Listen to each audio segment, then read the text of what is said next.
You're scrolling through Zillow at midnight doing math that makes your head hurt.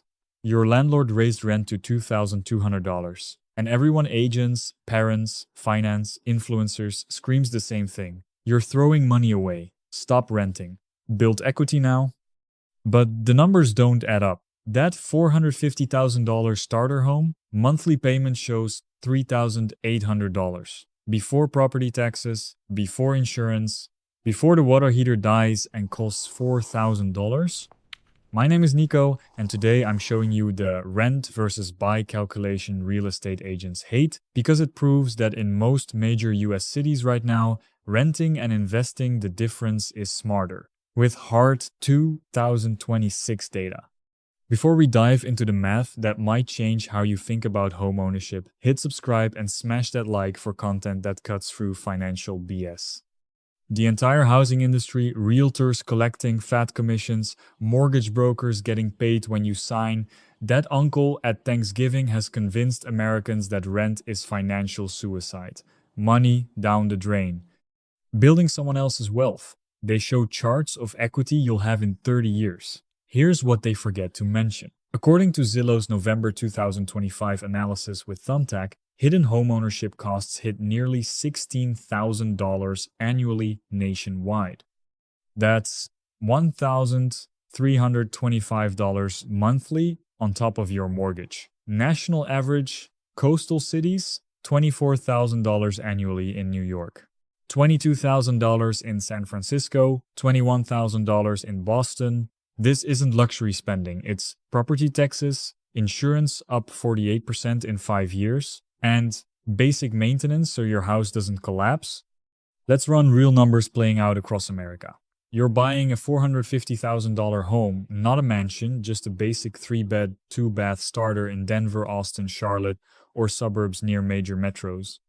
Median US home value hit $360,000 per Zillow in December 2025. But where jobs exist, you're over $400,000.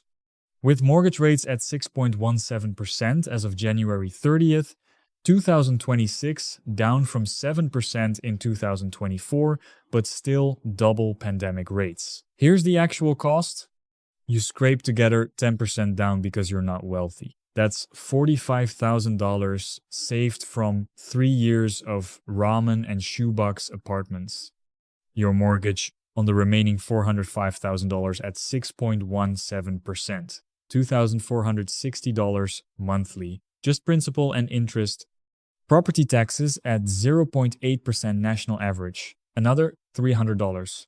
Homeowners insurance, which exploded, $250. Maintenance at industry recommended 1% annually, $375 monthly. PMI, because you couldn't do 20% down, basically, a poverty tax, $270 more. Your total monthly housing cost, $3,655.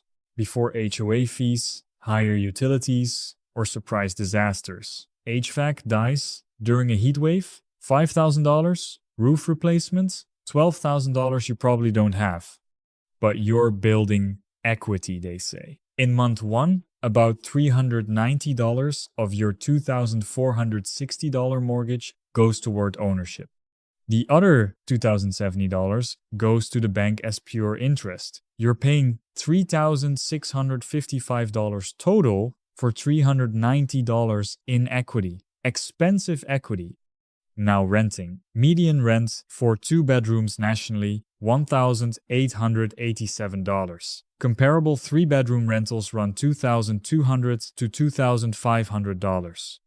Let's say $2,400 for something similar to that $450,000 house. Your landlord covers property taxes, insurance, major repairs.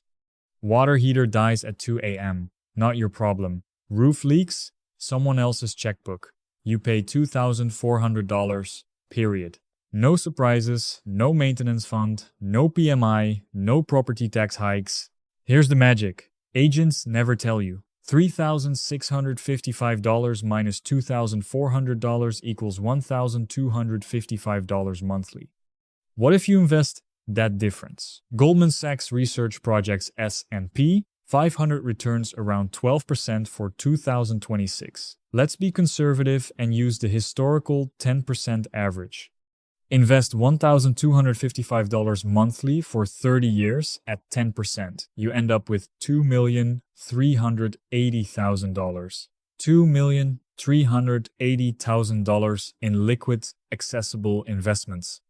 Meanwhile, your homeowner friend's $450,000 house appreciates 4% annually, FHFA historical average, to $1,460,000 after 30 years.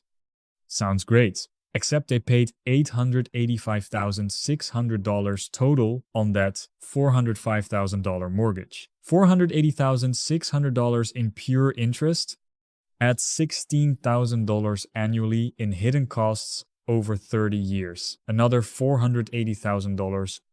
That $1,460,000 house cost him $1,410,000 to actually own net equity after 3 decades, roughly $50,000. You've got $2,380,000 in liquid, diversified investments. They've got $50,000 locked in tile and cabinets.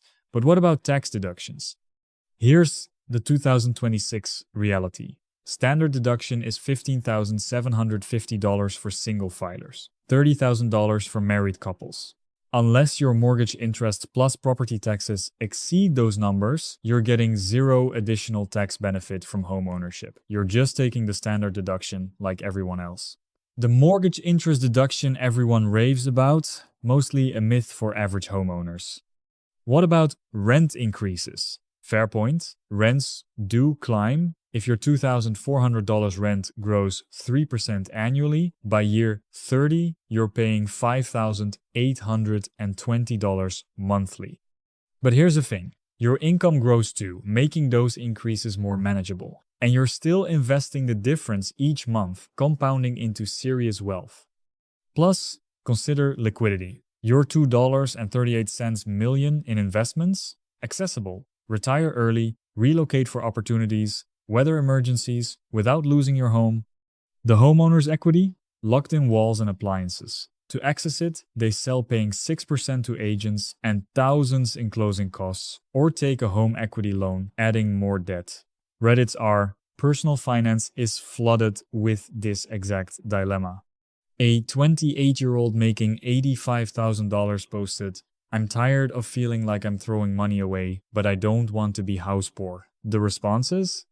Overwhelmingly pointing to the math we just ran. One user's break-even analysis showed it takes 7 years in their market before buying becomes financially advantageous after transaction costs and all hidden expenses.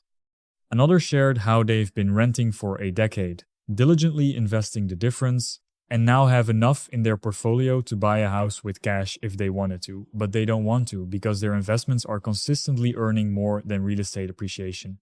Here's what's happening in the housing market right now, and you can verify every bit of this on LinkedIn, where housing analysts are sounding alarm bells. Mortgage rates remain stuck above 6%, according to the Mortgage Bankers Association's December forecast, which predicts rates staying around 6.4% throughout 2026 and into 2027. Home prices still rising. The National Association of Realtors projects another 4% price increase in 2026. Supply is still incredibly tight. Builders can't keep up with demand even when they try. And the people who locked in those glorious 3% mortgages during the pandemic, they're never selling, creating what economists call the golden handcuffs effect, trapped by such good rates they can't afford to move. This means homes are simultaneously more expensive to buy and harder to find. It's genuinely the worst possible time to stretch yourself financially.